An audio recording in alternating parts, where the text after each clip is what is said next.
Welcome back, folks, to Scripting for Linguists. In this episode, I would like to answer the following question.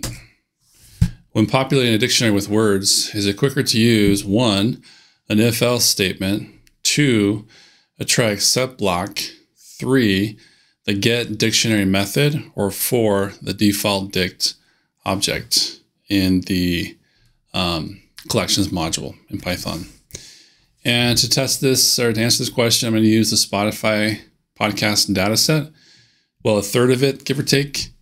It has over 1 billion transcribed words, and I have created text files from each JSON file that it comes with, that the corpus comes in. Okay, and so let's take a look at my code over here. If we go to here, and I have the 4 options coded up.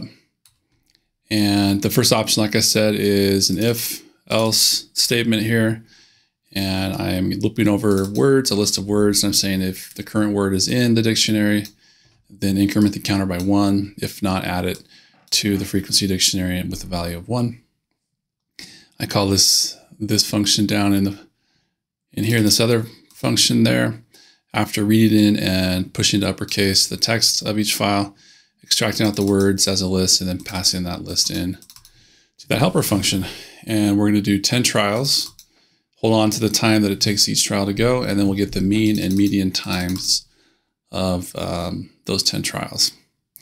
Okay. As far as the version of Python that I'm using, I'm going to use Python 3.11.3. 3.11.3 is what I'm using. Okay, so here we go. Let's go. All right, it's almost done with there it is, it's done. And so what do we see here? We see here are the 10 times across the 10 trials, and we see a mean of 55.4 and a median of 54.3. Good. That was option 1, using if-else. Let's move on to the next option, which is a try-except block. Right, and so what this is we're going to loop over the words again. We're going to try to increment the current counter by 1. If we get a key error because that word does not yet exist in the dictionary, we'll just add a new item with a value of 1 for that word. Okay, let's save our work, and here we go.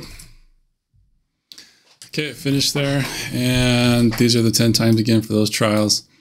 We're at 52.3 mean and 52.0 for the median time on the try-except way of doing that. So we'll go ahead and comment that out and try the next one, which is the get dictionary method. Right. So what it does is it says, hey, dictionary, get me the value associated with word. But if you don't find it, give me a 0. And then whatever you return, whether it's a 0 or the current count, add 1 to it. So let's run this. I already saved it. And here we go. All right. So it's finished now. And here we have the times. And here we have the mean time and the median time. 52.1 and 51.2. Awesome. That was for the get method, the get dictionary method.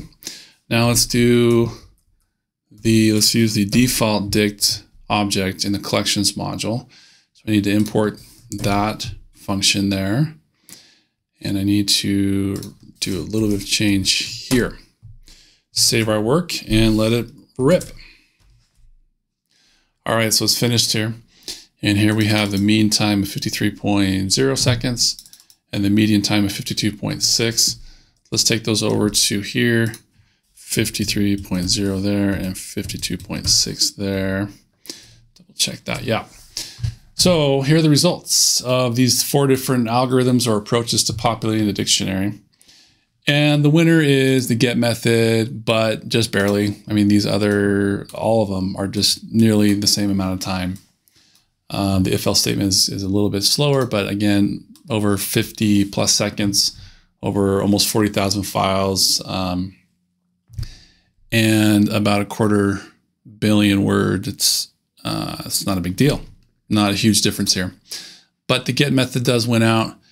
And honestly, that's my favorite. That's my personal favorite, just because I feel like there are fewer keystrokes that you have to type when you use the get method.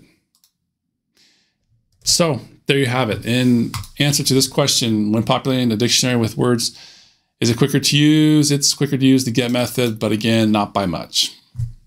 So there you have it. Thanks for watching. See you next time.